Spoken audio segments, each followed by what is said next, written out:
Hello everyone, my friends. Have you ever noticed this interesting detail?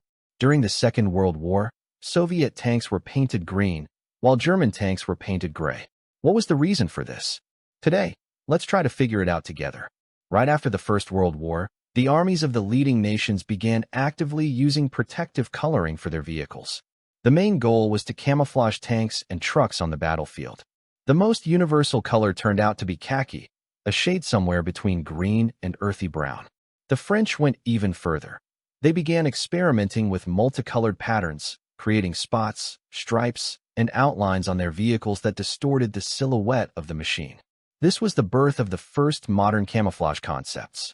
The Soviet army did not come to this immediately. In the 1920s, when tank units appeared, the USSR also started experimenting with multicolored paint schemes. These experiments were supervised by the famous artist and avant-garde creator Alexander Rodchenko. According to his designs, tanks were painted in dark green with bright green spots. However, mass-produced vehicles continued to receive a uniform green coating. Cheap, simple, and relatively effective. Why green? It blended well with the forested and field landscapes of the European part of the USSR, where, according to the Soviet leadership, the main battles would take place. But it wasn't only about camouflage. In the pre-war doctrine of the deep offensive operation, the priority was speed and interaction between different branches of the military, aviation, infantry, and armored forces. High-quality camouflage was secondary. The main goal was quick identification of friend versus foe, especially from the air.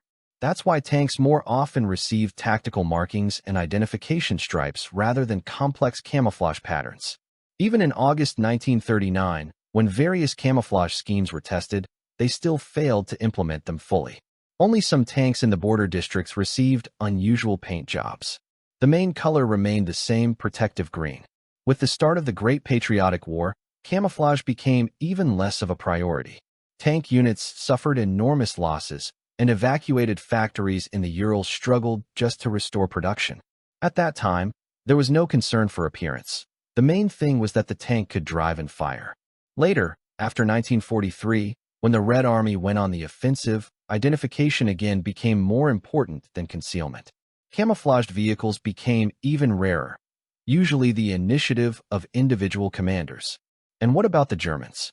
Until 1937, the German army used a three-color scheme: dark yellow, brown, and green. But closer to the war, everything was simplified.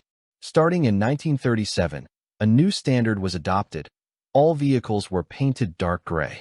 This camouflage suited the tactics of the lightning-fast war, the Blitzkrieg. Gray blended well into the shadows of buildings and trees. On the European theater of operations, where cities are located close to one another, vehicles could merge with walls, bridges, and asphalt. Gray tanks were also less noticeable from the air, especially against the background of highways. Under such conditions, camouflage patterns were unnecessary. In addition, all German equipment, from tanks to aircraft, was painted in matching colors. This simplified production and made visual identification easy. Gray meant German, green meant Soviet. This was especially important in close-quarters combat or when coordinating with pilots. Although at long distances, the difference between dark green and dark gray remained minimal. After 1943, Germany's strategy began to crack. The war dragged on, the front stretched out, and tanks were now fighting in the southern steppes, where gray became unsuitable. It was replaced by dark yellow, onto which olive green and brown patches were applied by hand. This scheme was more universal, from Ukraine to Italy. Additionally, equipment sent to Africa was immediately painted in yellow-brown tones. Gray was useless in the desert. From February 1943 onward, gray color disappeared completely. Instead, a simple system was introduced. Camouflage spots were applied by hand over a red-brown primer, often without any strict template. Thus, the dark gray color, a symbol of Germany's lightning-fast victories, gave way to the dirty yellow camouflage of a prolonged war. Perhaps you have a different opinion on this topic?